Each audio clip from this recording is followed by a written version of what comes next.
सकाळु सकाळु एबे जो गरम होउची जानिथिबे तो गुळुगुळी सहित गरम बहुत जोर होउची सेतलागी सकाळु सकाळु मो पुओ मते गोटे आनिकी डाब देइछि पीवा पई आउ ता पानीटा बहुत मिठा थिला आउ आम बाड़ी जेहेतु गछ थिला मतलब बड़ शशुरंकर गछ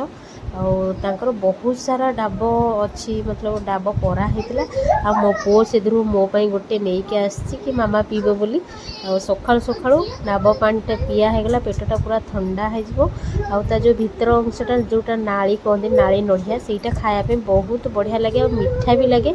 मत जी ना माने 10टा खंड देदेव भी मुझे खाईदेवी कहीं पूरा नाली होता दरकार माने अल्प नढ़िया होता बेसी टाण हो न पूरा अल्प नढ़िया हो टाइप रो खाइले बहुत बढ़िया लगे मीठा मीठा लगे मत ही नाली नढ़िया मु बहुत खायापी भल पाए किंतु मिले ना एटा सीजन जो टाइम रे ही डाब परा हुए से टाइम रे ही मिले आ प्रायतः डाब तो एते पारु नांती नढ़िया रखी दौरान से लगी कदे क्वचित भाग्य मिलगला तो माने भल कथा आज जेहेतु मत मिली बहुत खुशी आ बारियाड़े आउरी भी केते डाब मतलब सब गचुर परा देखिले जाइए हम कौन सब अच्छी रोचे भिडियो भल लगे लाइक